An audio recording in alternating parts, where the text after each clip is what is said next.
Hare Krishna. Are there any questions? Yes, Maharaj. Yeah.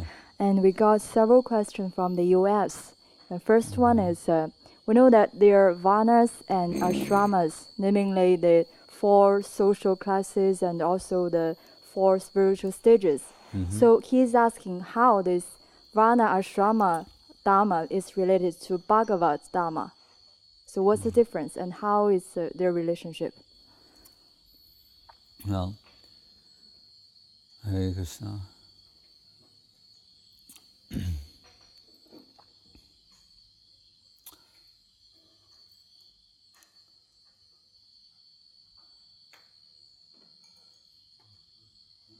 What could we really know of these things? We would be considered outcast outside the system. So, but in Bhagavad Gita, I mean, we've heard something from Srila Prabhupada, Srila Guru Maharaj, Srila Gurudev. It's interesting, as you know, like Modi, Narendra Modi, you know who he is? You don't know. He's the Prime Minister of India, the nation of India. Since you're from China, that can be forgiven. But not to talk so much about him, but he has to deal with the stereotypes. Like there's the stereotype of what is China, Chinese people. So what is the stereotype of India? They're numerous.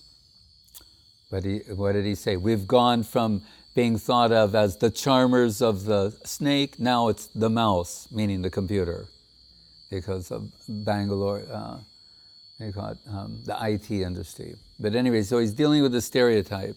So one of the stereotypes is the caste system. That's how this is generally thought of in the Western. Oh, in India they have the caste system, and that's prevented. Only the Brahmins can study, and all kinds of things like that. Right? And it's based upon birth, right? Janma. But in Bhagavad Gita, interestingly, Krishna says, Chatur Varnam Maya Sristam Guna Karma Vibhagasa. Saying, actually, this system comes from me originally. And what is it based upon? Not janma, but guna and karma. It means qualities and tendencies is what it means here, if we were to translate it roughly. What are your natural qualities and tendencies? And we find out everyone's not the same. In the world, the democratic world, where they like to say, all men are created equal. And unfortunately, they forgot to mention women when they made that statement. Right? So, little flawed thinking from the very beginning. But all men are created equal. And these are self-evident truths. But really, it's a bit of there's something not being said. Equal on some level, but what would be more accurate to say is all beings are eternally unique. Right? So Varnashram, as opposed to the stereotype, allows for uniqueness of expression when it's based on guna and karma, qualities and tendencies. We're in the Kali Yuga where everything has devolved into something other than it was originally. Right? There's also the same Varnashrama Charvata Parakuman Vishnu Aradite Pungsang Nanyatat Toshakaranam. What was the purpose of this system originally? If you had to put it in a phrase, Guru Maharaj is saying, this is how you systematically organize society so it can march toward Vaikuntha. How society as a whole can march away from out of the mundane, the world of misconception, toward Vaikuntha. That was the idea. Right? But enter the Kali Yuga, where everything degrades and becomes a shadow or a carcass of what it once was. Right? So, Guru Maharaj's specialty is the Ramananda Samvad, the talk of Mahaprabhu and Ramananda Roy. So much so that Srila Saraswati Thakur renamed him Ramananda Das, when his birth name was Ramendra Chandra Bhattacharya. Then when he got initiation from Srila Saraswati Thakur changed his name to Ramendra Sundar. And Guru Maharaj at that time said, this Rama, again, Hare Krishna, Hare Rama, Hare, how should we think of Rama? And Saraswati Thakur told him, Raman, Radha, Radha, Raman. And Guru Maharaj, when he was telling that, he said, that what he said is still ringing in my ears, some 50, so many years later. Radha, Raman.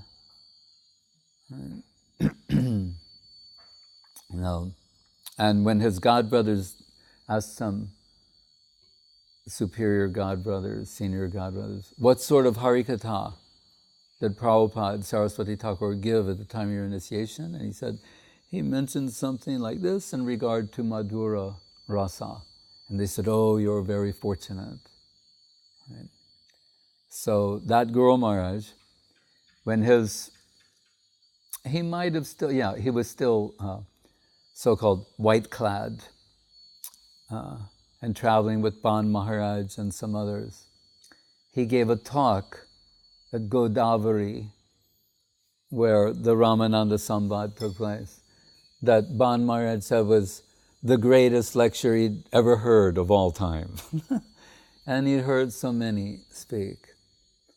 So when I asked Gurudev once, because Guru Maharaj, by the time we came to know him and be with him, although he wore glasses, sometimes he would take them off and go, no difference. Because he is what they call legally blind. He can just make out some shapes or see things, but not see clearly. So then I thought, so Guru Maharaj, he hears, someone reads him the newspaper. On the radio, he hears the news to keep abreast of what the latest discoveries are in science and technology and the news of the world. But I asked Srila Govinda Maharaj, of course, Guru Maharaj is not reading. Does he ever read the scriptures anymore? Like we understand, he reached a point where he assimilated all scriptural knowledge, so much so that Srila Saraswati Thakur said, Sridharam Sakalaveti, he knows everything. But still, I was just interested to know. And first Gurudev, he said, Srila Govinda said, no. He goes, he said, sometimes he likes to hear something. And he said, but always the same thing. And he has me read him that. And I said, what is that? And he said, the Ramananda Samvad from the Chaitanya Charitamrita. He likes to go through that repeatedly, to revisit that. What he could recite verbatim, still he likes to hear it again and reconsider that. And the reason I mention this is because it's there when this dialogue takes place by Mahaprabhu inquiring from Ramananda. It's not, we have Mahaprabhu, Rupa Shiksha, Sanatan Shiksha, Mahaprabhu instructing Rupa Goswami, instructing Sanatan Goswami. But at this point, Mahaprabhu has just taken sannyas.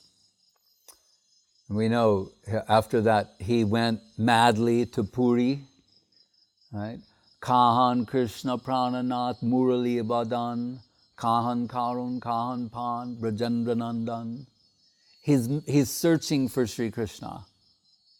right? That even when they're doing the sannyas yajna, he's getting up and starts dancing and chanting, and they have to calm him down to try and finish with the ceremony. Afterwards, he runs off madly, not knowing which direction. Guru Maharaj said, in a childlike mentality. That's why Nityananda could later deceive him. When Nityananda, they're searching for Mahaprabhu, they can only find him by hearing his wailing. If they hear someone piteously crying out for Krishna in the distance, then who is it? Nityananda Prabhu, I forget the four, Damodar Pandit, maybe Chandrasekhar, anyway, four, they're accompanying Mahaprabhu. He thinks he's going to Vrindavan. But this is very beautiful because in the madness of his search for Sri Krishna, he's running in any and every direction, not necessarily the direction of Vrindavan. He runs into Bangladesh, what's called Raradesh, where the Ganga doesn't flow. He's running in many different places, and they're chasing after him, trying to protect him. So after, in that sort of divine madness, Nityananda Prabhu sees some Gopa Balak, cowherd boys, and he tells them, if this sannyasi comes to you and asks you which is the way to Vrindavan, point this way. And they're like, yeah. And tell him, and it's about the Ganga, the Jamuna. There's some trick of Nityananda Prabhu. Because, what is it? The eastern side of the Ganga can be taken to be Jamuna. And the western side is Ganga. Anyway, it's a divine trick of Nityananda Prabhu to capture Sri Krishna Chaitanya Mahaprabhu. So that happens, they send him in a particular direction, and then Mahaprabhu, he's surprised. He's in this divine state where he cannot recognize exactly who Nityananda is, but he's calling him Sripad.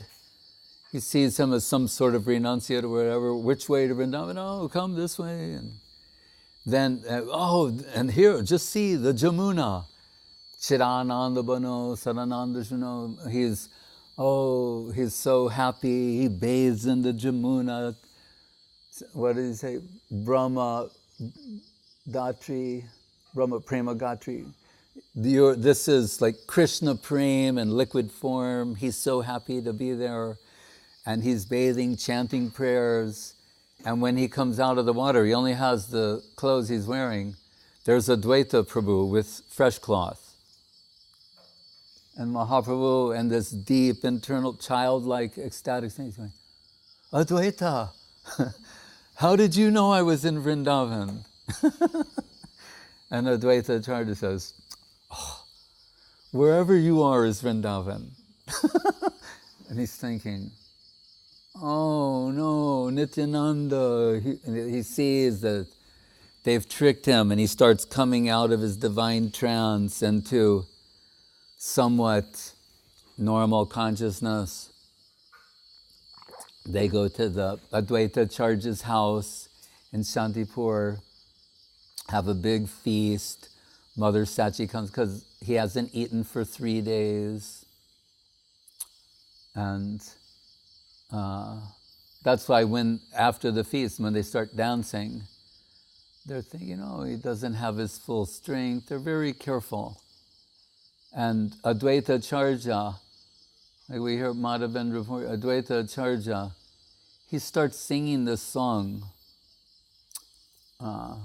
that's also like a song of Radharani. And his song is because he's saying to Mahaprabhu, you've been cheating me, trying to hide yourself. Now I've got you in my house, and sings this song saying, how happy I am that my Lord has returned from Mathura and has come to my house. right? Maheshwari deities born in Mathura. But here, so Krishna is saying, or Advaita Acharya, like Radharani saying, now Krishna's come back. So it's the song, think of it. The most intense thing is separation of Krishna. This is the song sung by Radharani upon Krishna's return. That we don't even know anything about. It's so mysterious, deep, and profound. But yet this is what she sings. Advaita is singing the same song when Mahaprabhu is at his house. And Mother Sachi comes. Anyway, they have a big feast. There's so many wonderful things described there. Sometimes I just read them and have a feast by reading them. And in one purport, Prabhupada says, after naming all these more or less indescribable things, some of them we've seen, but many of them you might know, we don't know what they are. And Prabhupada writes in the purport, the editors should take note and include these in our cookbook. So, but anyway, at that time, to decide what shall Mahaprabhu do. There's Mother Sachi. She's Yashoda. It's Mother Yashoda from Krishna Lila. Now is Mother Sachi and Gaura Lila. How can she tolerate the separation?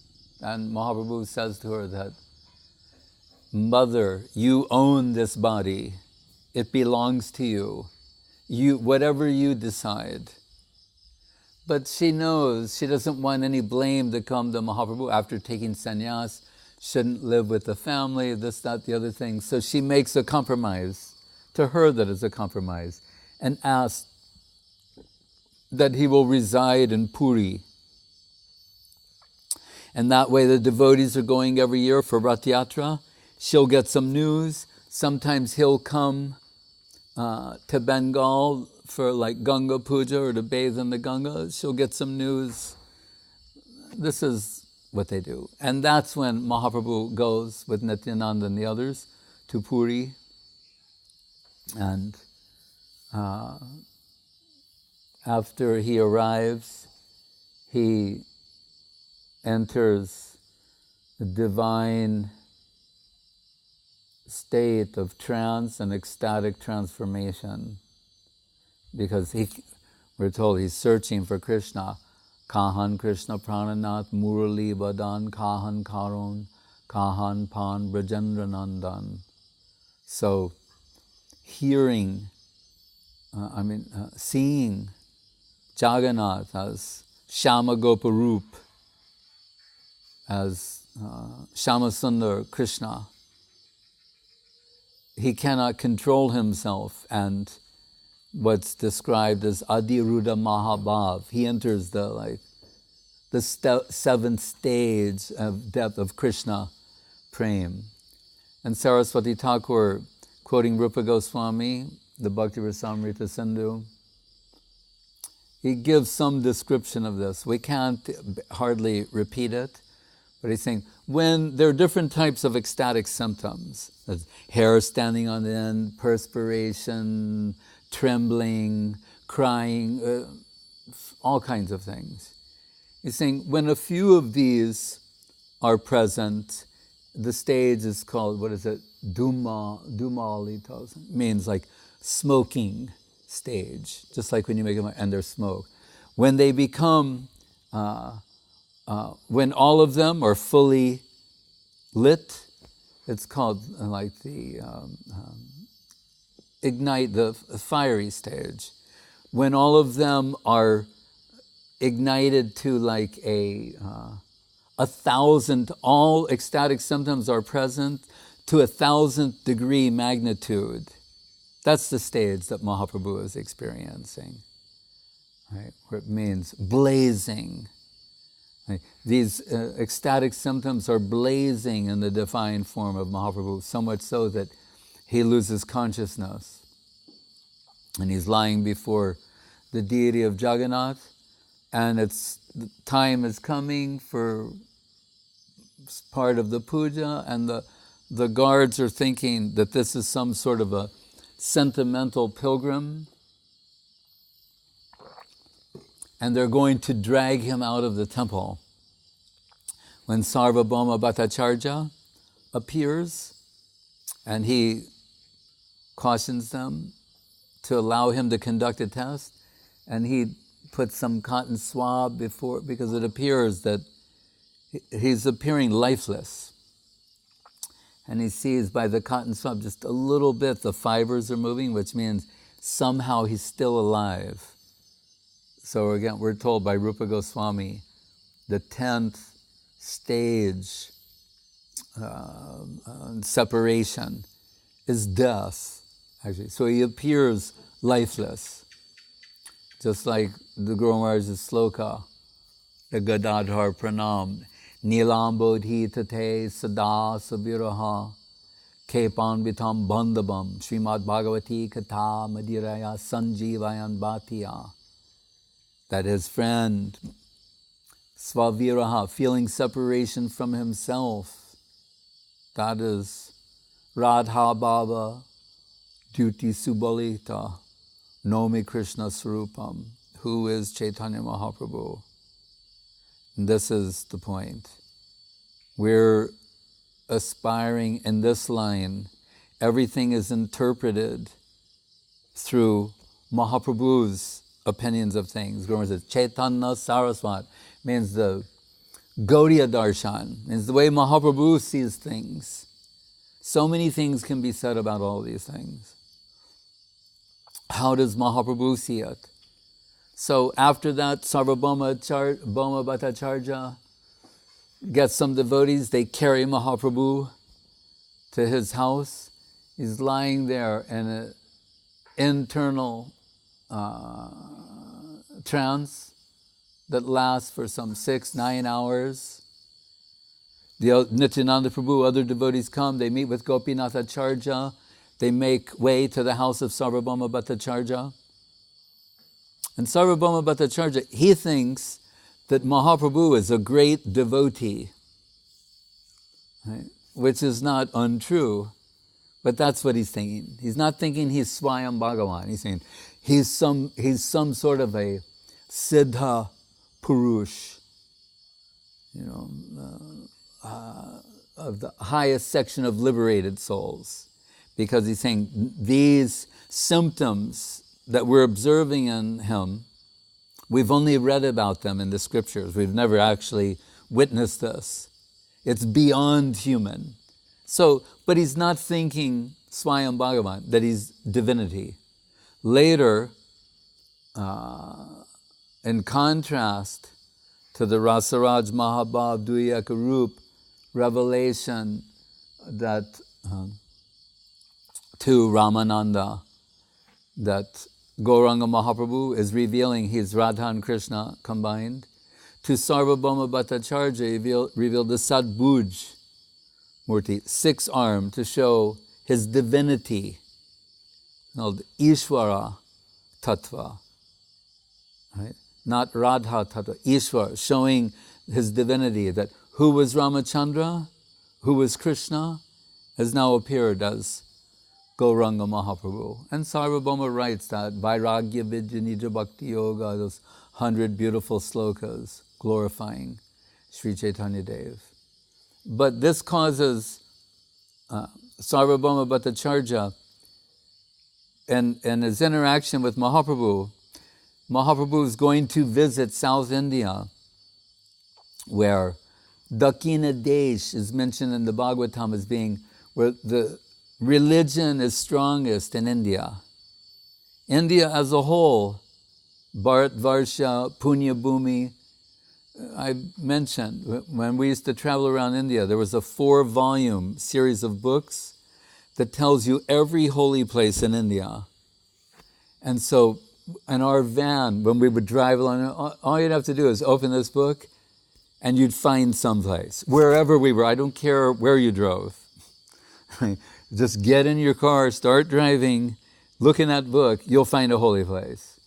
So we think of certain places, of course, like Chardam, Vrindavan, Jagannath Puri, Navadvip, etc. They're very extraordinary holy places. But there are so many holy places. No. Right? So why did I mention that? So Mahaprabhu, he's going, having taken sannyas, he's going to tour South India. And that's where all the different sampradayas have their strongest, fullest representation. And he's going to demonstrate the superiority of Krishna conception there. To the Tattvavadis, the Sri Vaishnavas, even the Buddhists are there, everybody is there. But on his way, so Sarvabhauma is giving him some advice.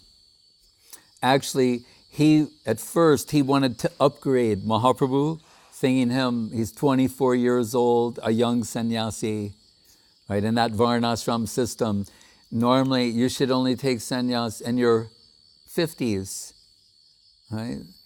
From approximately 24 to 50s, Grihastha ashram, then Vanaprastha for 5 years. So in your mid-50s, one could take sannyas. Here he is, 24 years old, and so beautiful, Gauranga Sundar. Sarvabhauma is saying, if he doesn't learn Vedanta, it might be hard for him to keep his sannyas. So he's saying, and I'm the man, I can train him. And also upgrade his sannyas. When he heard Guru's name was Bharati, Kesava Bharati, he's saying, that's a second class. I can upgrade him, give him an upgrade, teach him Vedanta, and help the young man, right?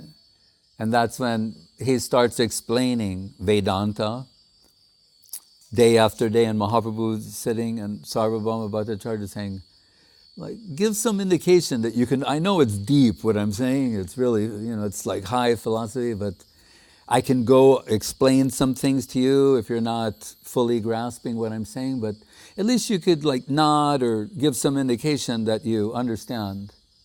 And Mahaprabhu said, I understand Vedanta perfectly, I just don't understand what you're saying.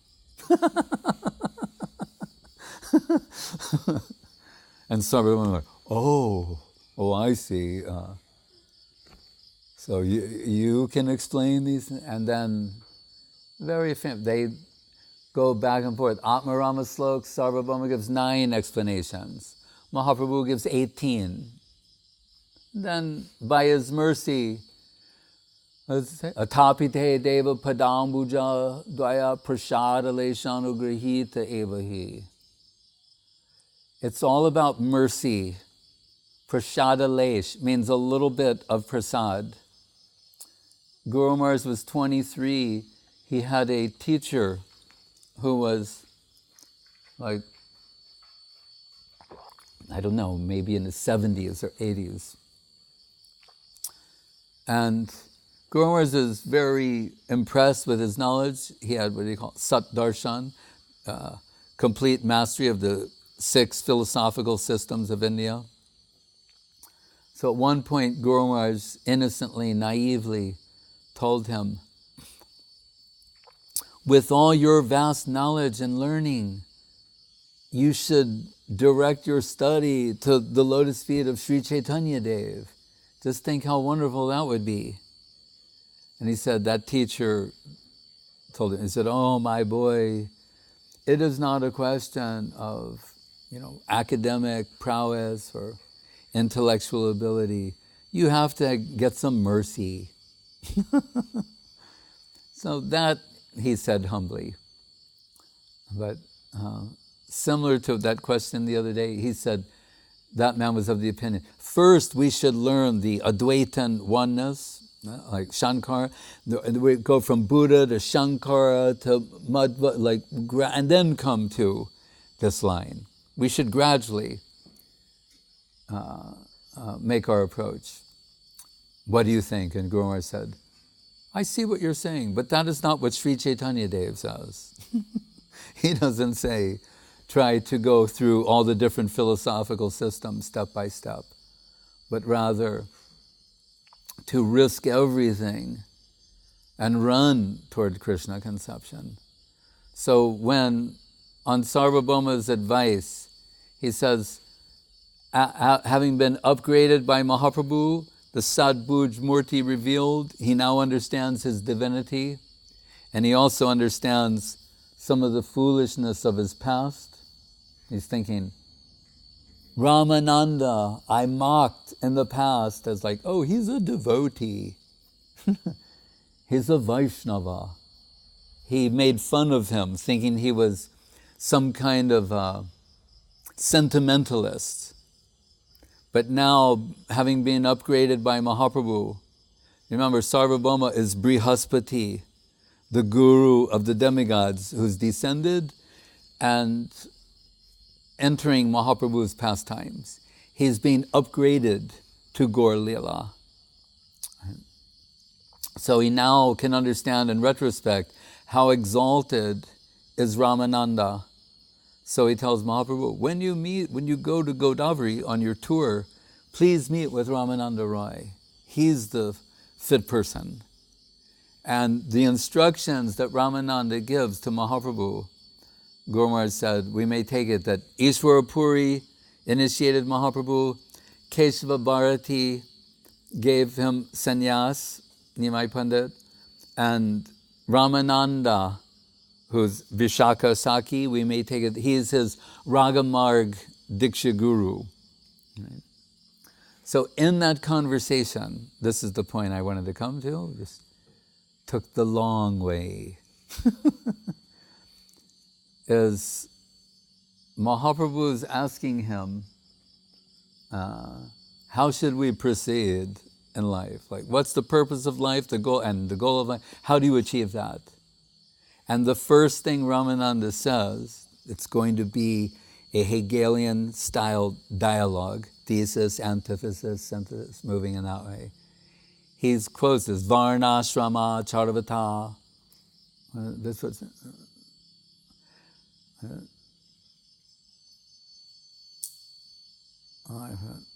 Nanya Tat Haritoshanam. Vishnu. No, I forgot now. I said it before. Anyway, he mentions the Varnashram system. Vishnu Aradyate, the worship of Vishnu, Vishnu Aradhana. How society can be organized and structured in such a way as to march towards Vaikuntha. Right? And Mahaprabhu says, Iho Bahya, that is external. Right? And by implication, there's not enough time for that. We're also told, Janmana Jayate Shudra. Everyone in Kali Yuga is really Shudra, or Kalo Shudra Sambhava. Right? That system, 4 varnas, 4 ashrams, that it hasn't even existed in India in a pure state for hundreds or thousands of years. The system has degraded into janma karma, by birth, not by qualities or tendencies. So then, interestingly, not only is Varnashram rejected, but then he starts quoting the Bhagavad Gita, and this is of note.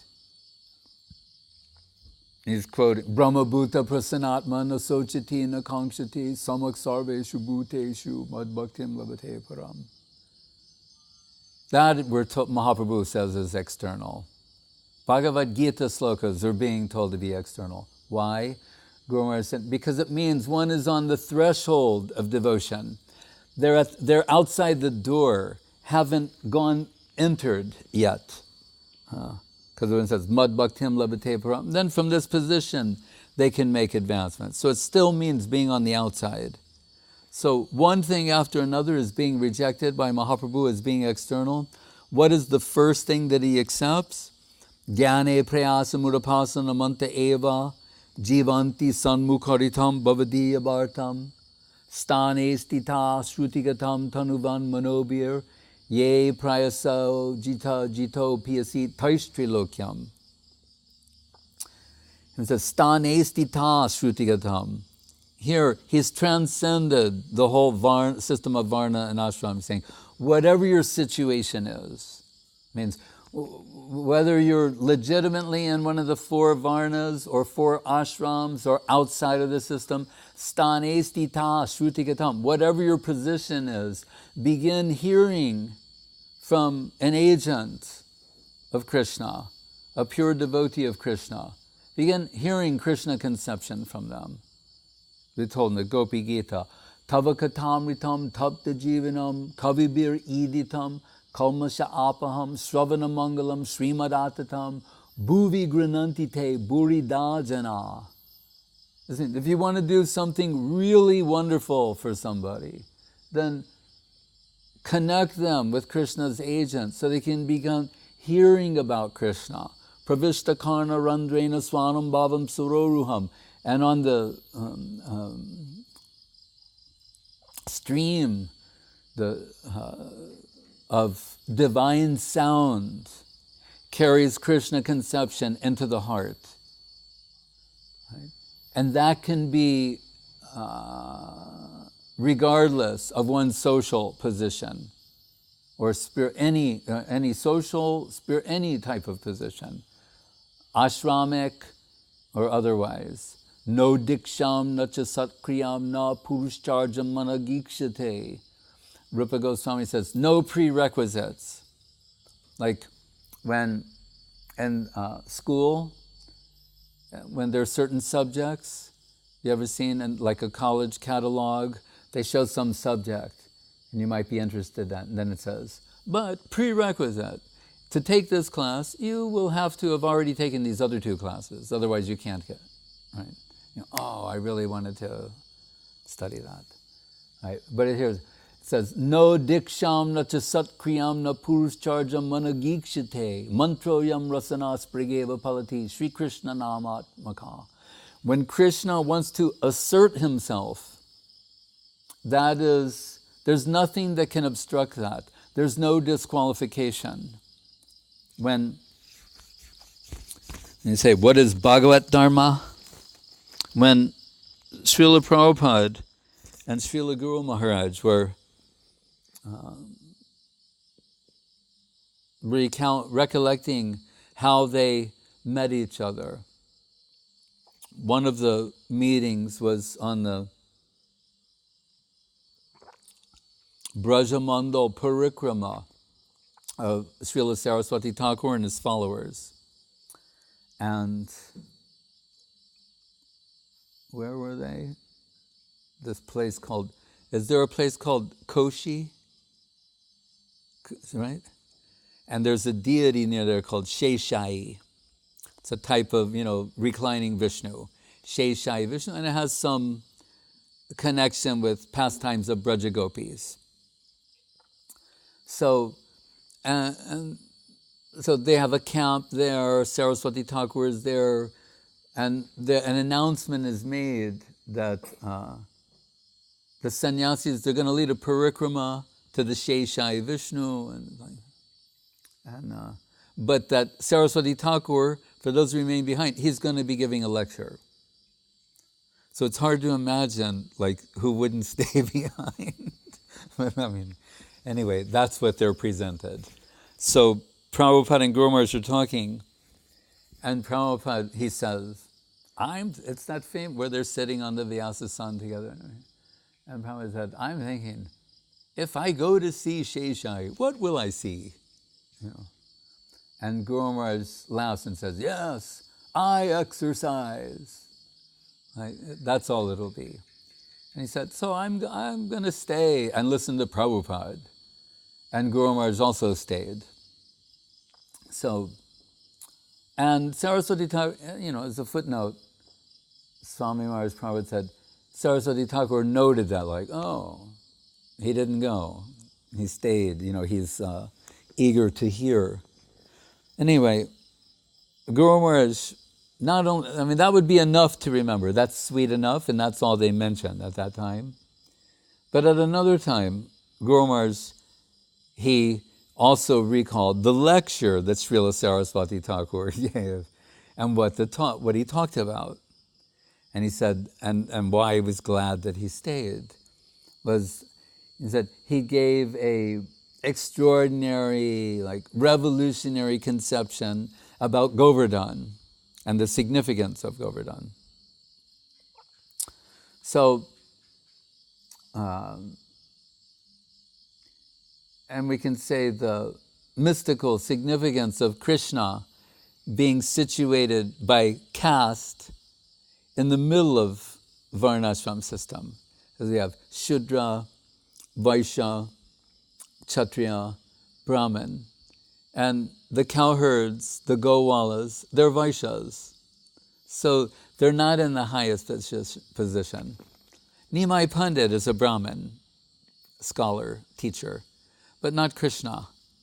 So we see some places where some Dwarka queens are saying, how could you fall for a cowherd? You're a Kshatriya princess. Have you lost your senses? But anyway,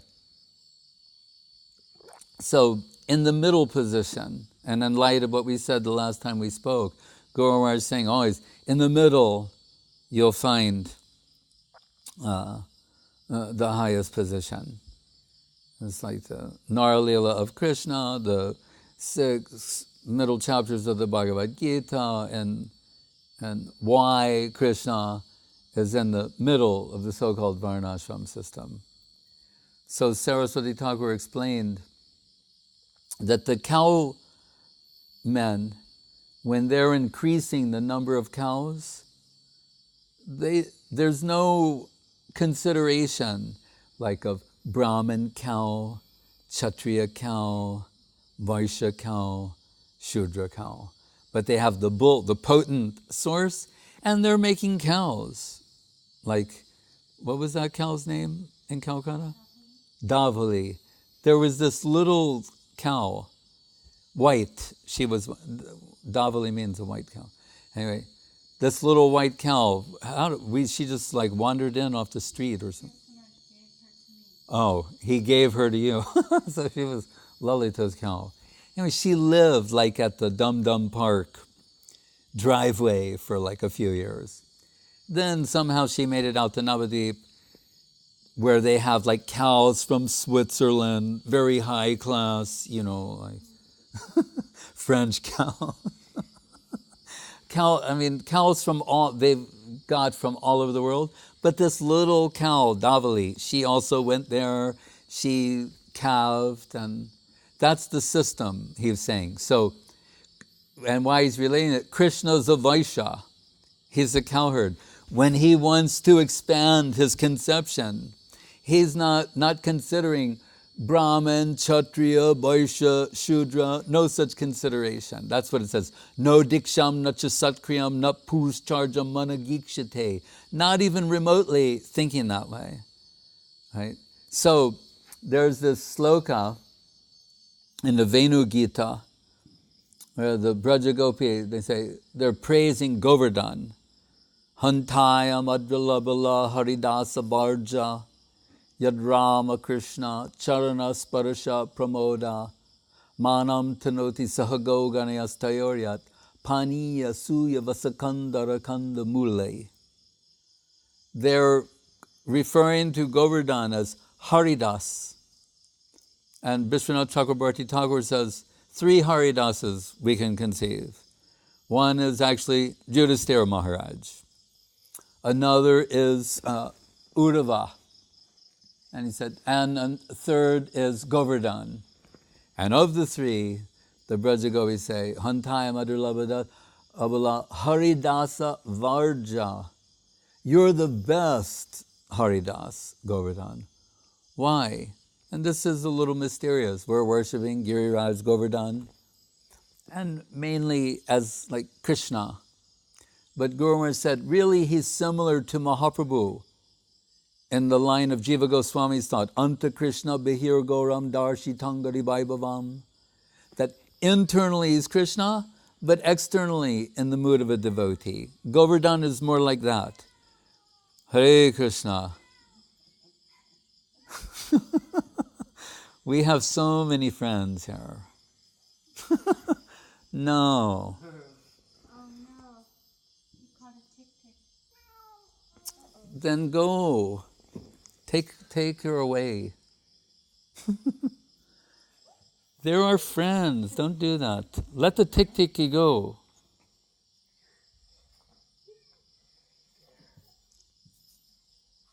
The tick-tickies are good. They do seva. He is? Okay. Hare Krishna. I hope he doesn't like them too. What, the tick-ticky? Just make it go somewhere.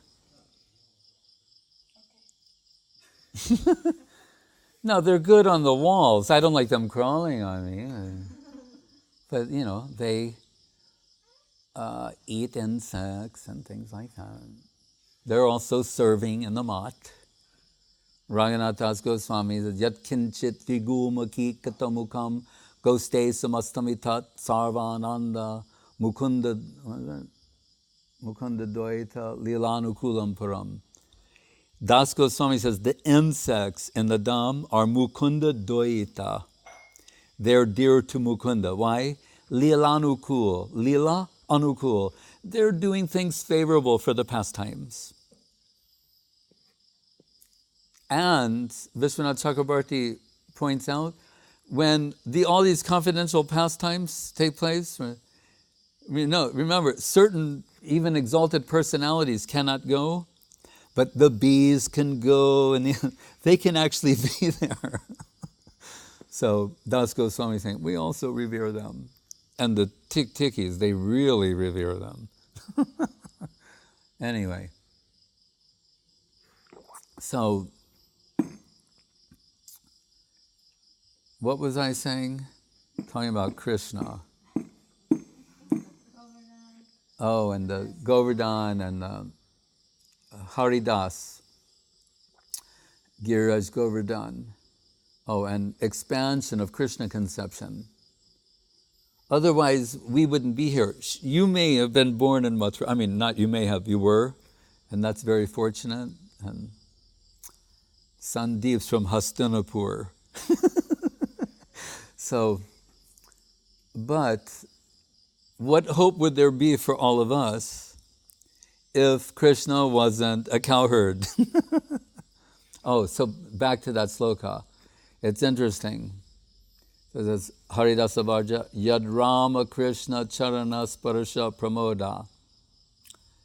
So the general meaning we'll think is, Giriraj Govardhan, when Krishna and Balaram's lotus feet are touching, it's very, pramod means happy, like intense happiness. Imagine, they're there, Govardhan supplying, waterfalls, caves, grass, everything necessary for the pastimes. So that's the way it's generally taken, and is very happy to receive the imprints of the lotus feet of Krishna and Balaram. But Sanatana Goswami Prabhu in his Brihad Bhagavatamritam Tika says, and he gives many ways we can understand these things. He's Sanatana Goswami. He's saying that actually Govardhan's happiness is bringing others in connection with the lotus feet of Krishna, and by extension Krishna and Balaram, and the Brajagopis in these pastimes. And when I read that, I said, oh, this is in line with what Gurumar said. Saraswati Thakur spoke that evening about the mysterious position of Govardhan as being that we say it's our ultimate plane of aspiration, but it's also the plane that's distributing Krishna conception. And that's why we're very happy to be here under the divine glance of Giriraj Govardhan and what we perceive as Gupta Govardhan. So, still, Saraswati Thakur spoke of Deva Varnashram, that people may have different qualities, tendencies that are Varnashram-like. If that will be connected with Krishna, then it will hold its rightful position. Then it's tenable. Right? But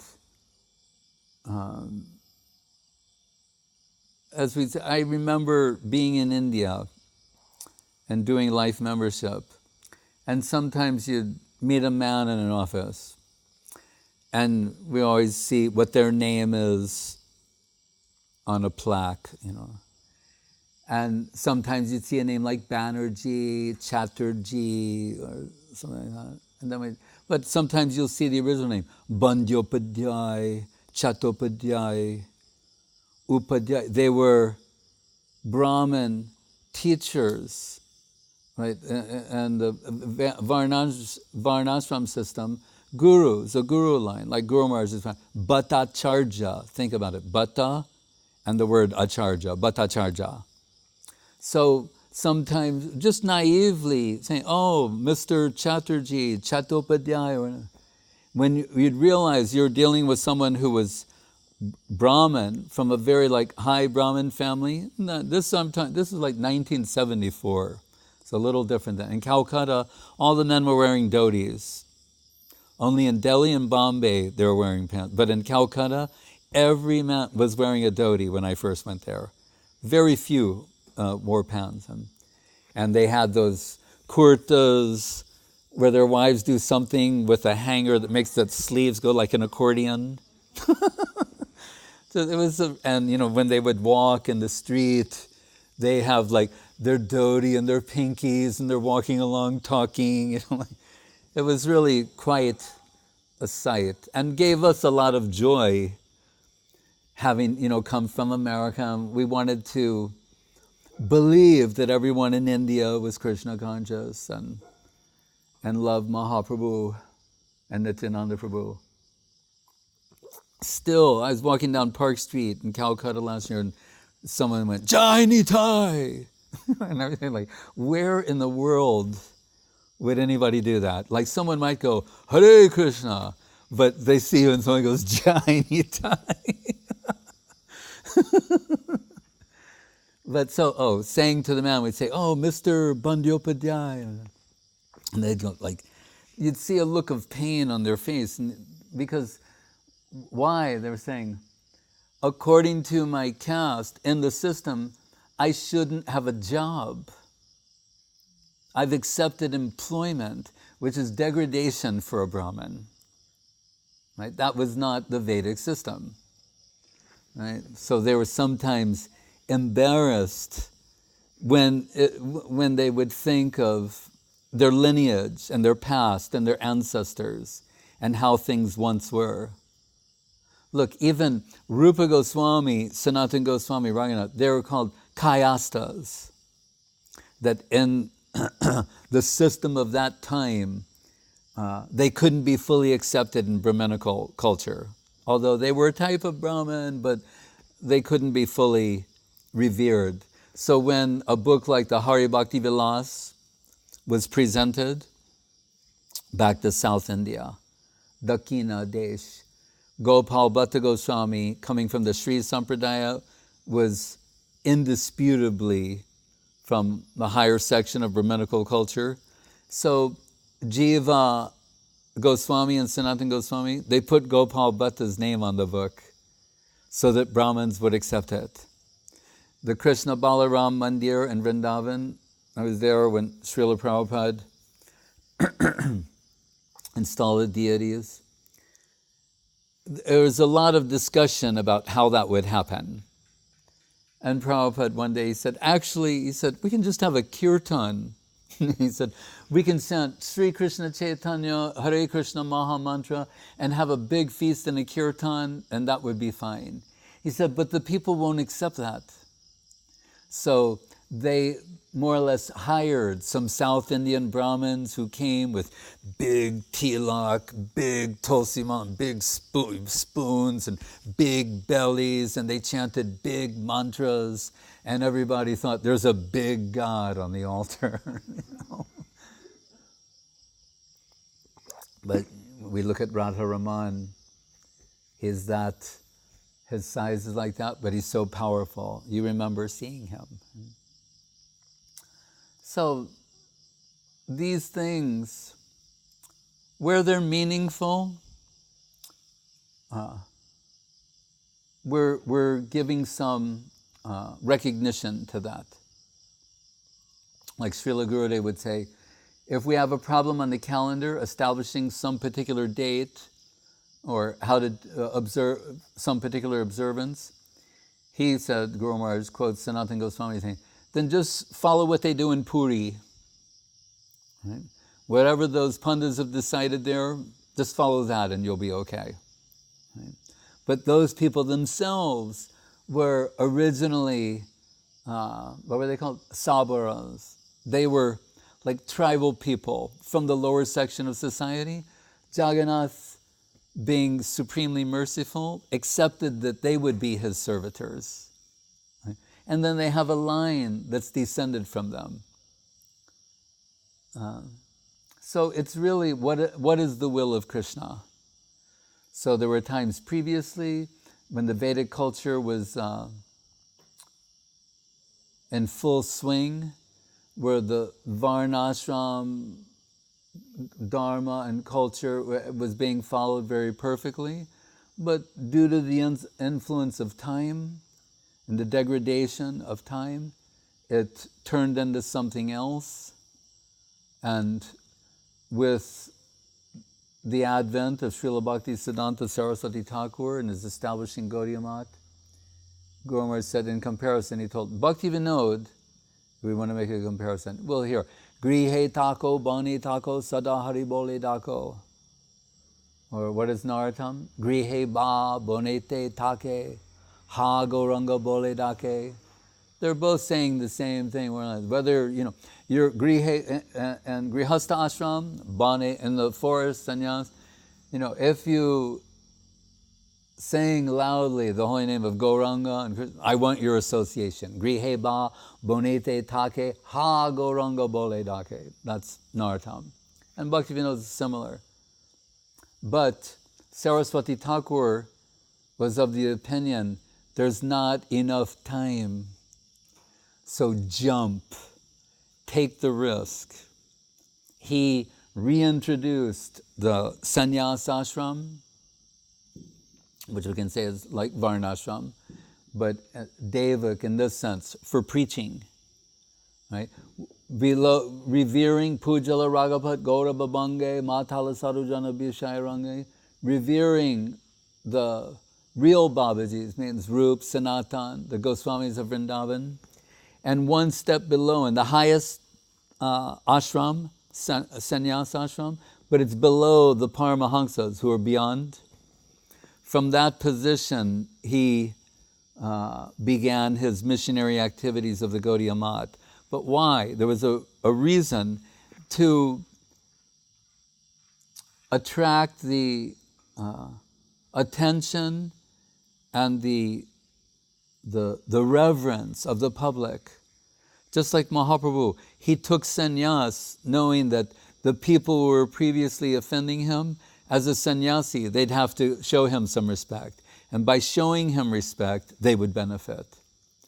So Saraswati Thakur, he employed this aspect of Varnashram, but not karma sannyas, but this, how do we say, the Tridandi sannyas, the Vaishnava sannyas, that for preaching, for bringing others in connection with Krishna consciousness, like that. Yad Rama Krishna Charana Sparasha Pramoda. That idea.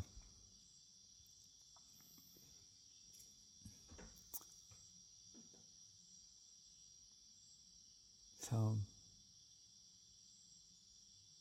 I know it's a favorite topic of some devotees, because Prabhupada would sort of fantasize about reintroducing Varnashram, reorganizing the world and all that. But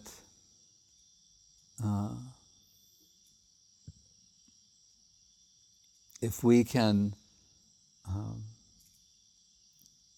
ourselves pursue Krishna consciousness faithfully, that'll put us in a good position to deal with others. But how to reorganize society, the world. That's not on our plate right now.